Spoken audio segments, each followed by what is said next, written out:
Penguin Audio presents All the Devils Are Here, The Hidden History of the Financial Crisis by Bethany Mclean and Joe Nocera. Read by Dennis Boutsikaris.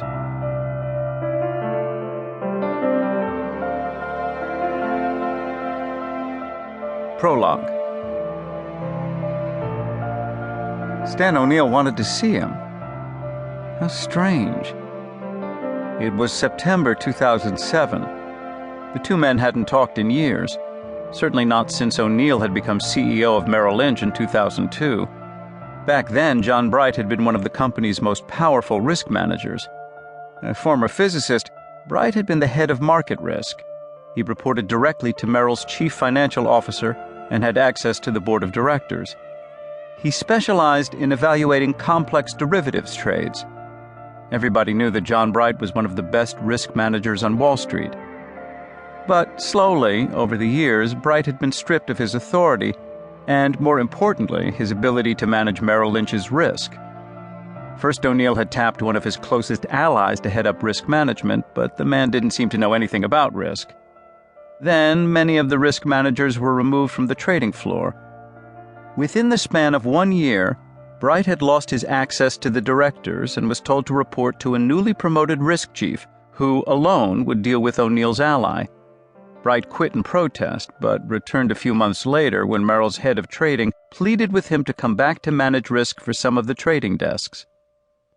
In July 2006, however, a core group of Merrill traders had been abruptly fired. Most of the replacements refused to speak to Bright or provide him the information he needed to do his job. They got abusive when he asked about risky trades.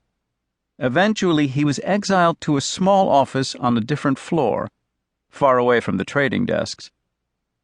Did Stan O'Neill know any of this history? Bright had no way of knowing. What he did know, however, was that Merrill Lynch was in an awful lot of trouble and that the company was still in denial about it.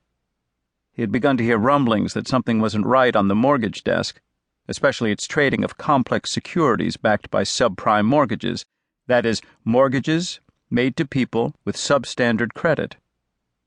For years, Wall Street had been churning out these securities. Many of them had AAA ratings, meaning they were considered almost as safe as Treasury bonds. No firm had done more of these deals than Merrill Lynch. Calling in a favor from a friend in the finance department, Bright got a hold of a spreadsheet that listed the underlying collateral for one security on Merrill's books, something called a synthetic collateralized debt obligation squared, or synthetic CDO squared. As soon as he looked at it, Bright realized that the collateral, bits and pieces of mortgage loans that had been made by subprime companies, was awful. Many of the mortgages either had already defaulted or would soon default, which meant the security itself was going to tumble in value. The AAA rating was in jeopardy. Merrill was likely to lose tens of millions of dollars on just this one synthetic CDO squared. Bright started calling in more favors. How much of this stuff did Merrill Lynch have on its books? How bad was the rest of the collateral? And when in the world had all this happened? Pretty soon, he had the answers. They were worse than he could possibly have imagined. Merrill Lynch had a staggering $55 billion worth of these securities on its books.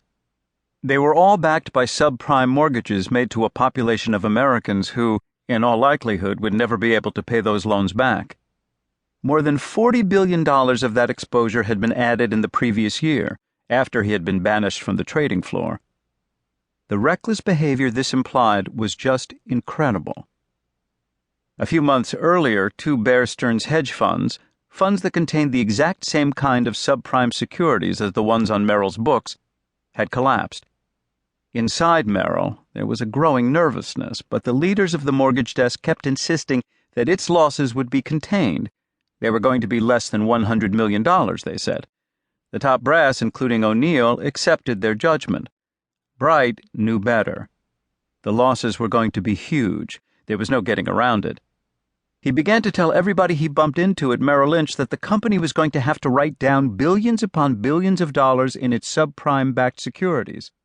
When the head of the fixed income desk found out what Bright was saying, he called Bright and